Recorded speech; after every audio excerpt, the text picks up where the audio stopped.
पृथ्वीचं राज्य जिंकलं. पृथ्वीवर दहशत माजवली आणि कैफानं मस्त वालवून गर्वधुंद गर्जना करत तो स्वर्गावर चाल करून जाण्यासाठी सिद्ध झाला.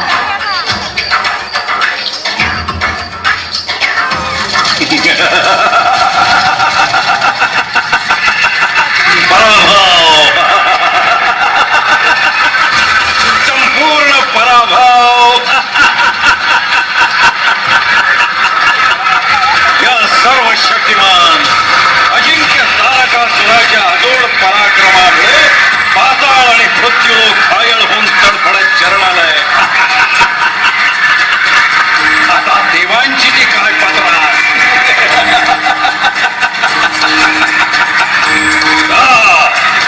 स्वर्ग लोकावर झंझावाती आक्रमण करा. संपूर्ण देव लोकाची धुळधाड करा. पाताळीच्या अंधेर नव्हे, पृथ्वीच्या 10 दिशात आणि स्वर्गाच्या 4ही सीमांमध्ये साम्राज्य पसरायला हवंय. ते केवळ तारकासुराचं. तारकासूर, तारकासूर, तारकासूर.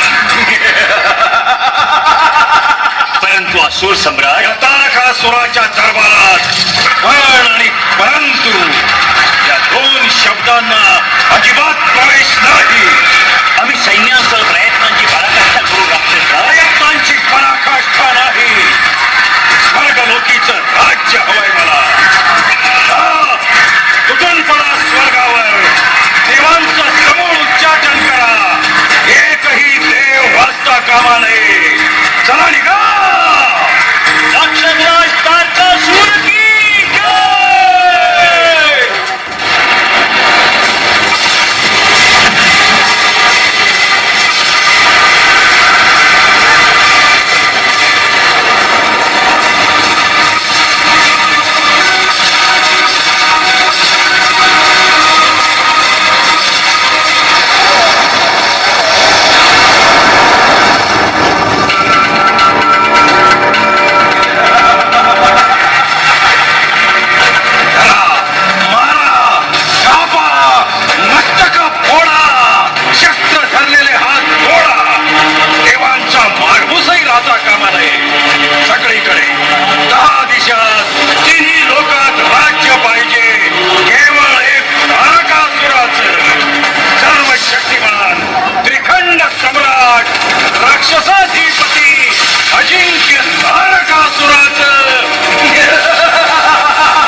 सोडलंय देवराज. आता काय करायचं. माझाही काही उपाय चालेल असा झाला. मग त्याला आवरावं कसं. त्याच्या अत्याचारामुळे स्वर्ग मृत्यू पाताळ जर्जर झाले. समस्या मोठीच बिकट आहे. देवाधिदेव महादेवांच्या पोटी जन्म घेणाऱ्या शिवपुत्राच्याच हातून त्याचा वध होईल, अन्य कोणाच्याही हातून नाही. परंतु महादेव पत्नी सती तर यज्ञकुंडात उडी घेऊन नष्ट झाली आहे आणि कैलासपती आदिनाथ शिवशंकर तर पूर्णपणे विरक्त आहेत.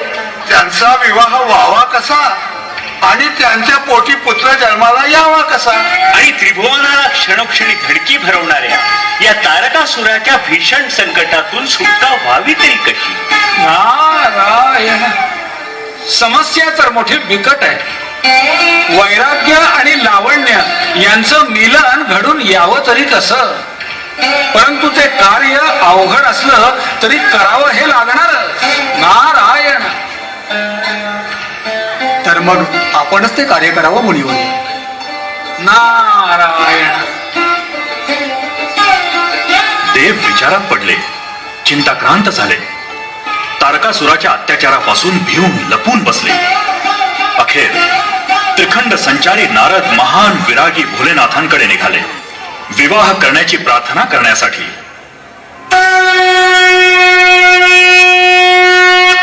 ओम नमः शिवाय. ओम नमः शिवाय. नाही नारदा, नाही, ते शक्य नाही. या शिवाची पत्नी केवळ सती होती. नारायण नारायण, पण नियतीनं पुन्हा एकदा तीच भेट घडवायचं ठरवलंय. तीच महासती, तीच महाशक्ती, तीच शिवभक्ती, तीच पार्वती. नारायण नारदा, नारायण. आपल्या एका होकारावर स्वर्ग मृत्यू पाताळाचं अस्तित्व आधारित आहे नीलकंठा. अन्यथा अहंकारी दुराचारी तारकासूर अवघ्याचा विध्वंस मांडील. दया करा गंगाधरा, करुणाघना नंदीध्वजा, त्रिनेत्रधारी महेश्वरा, त्रैलोक्याला वाचवण्यासाठी तरी हो म्हणा. ठीक आहे. नारायण. फार फार गहन प्रश्न सुटला. महादेवा, आता चिंताच नको. आपल्या या होकाराचं तोरणच महाद्वारावर लावतो आणि आपल्या शुभविवाहाचा जिकडे तिकडे मोठा थाट उडवून देतो. नारायण नारायण.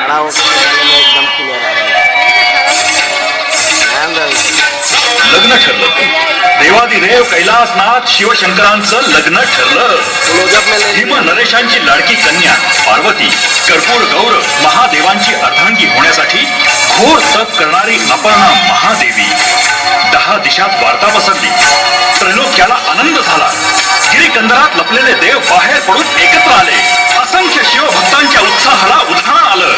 प्रथेप्रमाणे हेमनरेशांकडून शंकरांकडे सोनं चांदी हिरे माणकांच्या अपार धनासहित शकुनाची वस्त्र गेली. शिवगण आनंदानं नाचू लागले. पद्धतीप्रमाणे शिवलोकातूनही वधू पक्षाकडे शकुनाची वस्त्र जाऊन पोहोचली. सगळे उत्सुकतेनं तो मान पान पाहण्यासाठी जमले.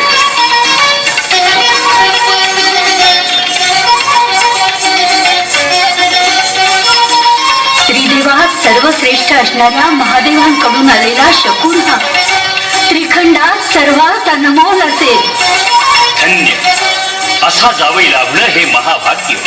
त्रैलोक्याची संपत्ती ज्याच्या पायी लोळण घेते अशा देवश्रेष्ठ शिवशंकरांनी धाडलेली मानपानाची वस्त्र कधी एकदा पाहिल असं झालंय. हे काय? ही प्राण्यांची कातडी, ही बेलाची पानं. हा आम्हाला शकुनाचा वस्त्र आहे. हाच आपला मान ठेवला महादेवांनी. ही असली भेट पाठवली सासूरवाडीला. बोल पार्वती, यावर तुझं काय म्हणणं आहे? काय वाटलं तुला या निर्जीव वस्तू बघून? सांगू, फार मोलाचा, अत्यंत महान आणि अंतिम सत्य सांगणारा वाटला हा आहेर मला. ही बेलाची पानं मोलाची आणि ही कातडी अंतिम सत्य सांगणारी. हो, जन्माला आलेल्या प्रत्येकाला शेवटी कधी ना कधी परत जायचं आहे हे अंतिम सत्य घेऊन ही कातडी आली आहे. आणि फुलणाऱ्या वाढणाऱ्या जन्मातल्या सत्व रज आणि तमो गुणांचं त्रिदळ महाकालाच्या चरणी वाहण्यातच खरं कल्याण आहे हा संदेश या बेलपत्रांनी आणला आहे. हा आहेर पाहून महादेवांविषयीचं माझ्या मनातलं प्रेम शतगुणित झालं आहे. देवादिदेव श्री शंकरांच्या विवाह सोहळ्यामुळे देवांचा हर्ष सागर उचंबळत होता. तसंच परम आराध्य महादेवांच्या लग्नात सहभागी होण्यासाठी असंख्य ठिकाणाहून अगणिक शक्तीही झेपावल्या होत्या. हडळी टाकिणी जाखिणी आनंदानं किंचाळत होत्या. थरका उडवणारा बेता थयथया खदखदा हसत होता. झोटिंग पिंगा घालत होते. ब्रह्मराक्षस बेभान होऊन नाचत होते. मुंजे चकवे भूत प्रेत आत्मे खवीस महामारी भानामती आग्या वेता चेडे शेकाळून अकंठ मद्य पिऊन शिवस्थानी बेधुंद धुडगूस घालीत होते. विरक्त नवरदेवाला हळदीऐवजी भस्मलेपन करीत होते.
राजा नरेशांची चहूकडे आमंत्रण केली.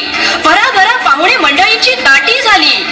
पार्वतीच्या सख्यांच्या लगबगीला, थट्टा मस्करीला आणि हास्य विनोदांना भरतीच येत होती. ओसंडणाऱ्या उत्साहाच्या भरात पार्वतीच्या हळदीचं गाणं रंगलं होतं.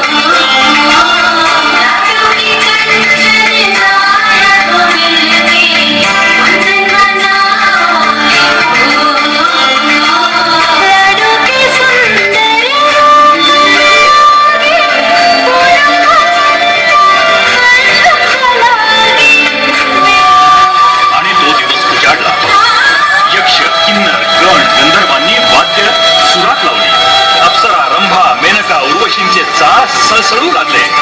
महादेवांचा जयघोष करीत देव देवतांचे घोळके जमले. स्मशान सेनेलाही उत्साहानं ऊत आला होता. भांगेच्या तारा उंच उंच चढल्या होत्या. मद्याचे रांजणच्या रांजण रिकामे झाले होते. सोमवल्ली कुसुंबा खाऊन जिभेवर पंजिऱ्या सोडून गांजाचे अमर्याद झुरके ओढून खिदळत चिंचाळत चित्कारत आरडत ओरडत थैथयाट करू लागली. अष्टदिग्गज आले, अष्टभैरव आले, 11 रुद्र आले, सप्तर्षींसह असंख्य ऋषी मुनी आले. नंदी सालंकृत झाला. चंद्र आणि गंगा मस्तकी धारण केलेले, हाती त्रिशूळ घेतलेले त्रिनेत्रधारी कैलासाधिपती शिवशंकर आरूढ झाले. महादेवांच्या नावाचा दिशाभेदी जयघोष निनादला आणि न भूतो न भविष्यती अशी भोळे शंकरांच्या अफाट वराड्यांची अद्भुत विलक्षण अचाट वरात निघाली. पार्वती रमण श्री महादेव की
शुभलक्षणी गुणवती गौरांगिनी पार्वती सोडोनी माहेर सिद्ध झाली जाण्या शिवा संगती झाली दाटी अपार मंडप भरे जमले वराडी किती वाद्ये सुस्वर गाऊनी आळविती कुर्यात सदा मंगलम शुभमंगल सावधान.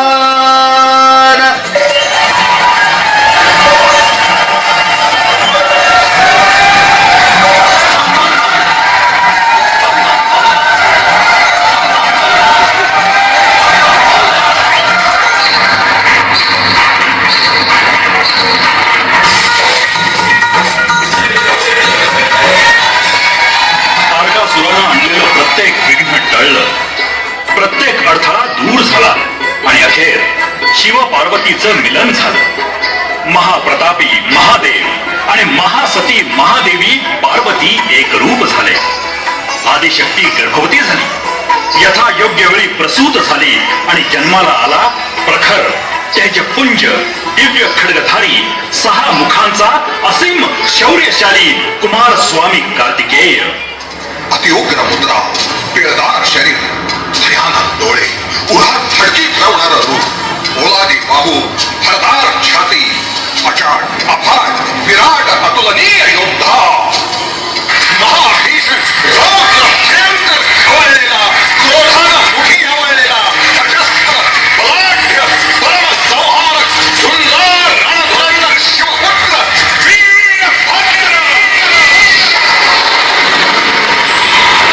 महाभयानक गर्जना करत तो तारकासुराला सामोरा आला. घनघोर युद्ध पेटलं, भूमी हादरू लागली, आभाळ भयकंपित झालं. अखेर अजोड पराक्रमी शिव पार्वती पुत्र कार्तिकेयानं भ्रष्टाचारी, अत्याचारी, स्वैराचारी, दुराचारी तारकासुराला ठार केलं. पृथ्वी पापाच्या विळख्यातून सुटली, पाताळ अनाचाराच्या मगर मिठीतून वाचलं, स्वर्ग लोकावरचं विनाशाचं संकट टळलं आणि कार्तिकेय स्वामींच्या दिगंत विजयानं बेभान झालेल्या शिवलोकातून विजय घोष दुमदुमला. तारकासुर संहारक, त्रिभुवन संकटहारक, गिरिजा शंकर तनय, वीरभद्र कार्तिकेय की कार्तिकेय की कार्तिकेय की.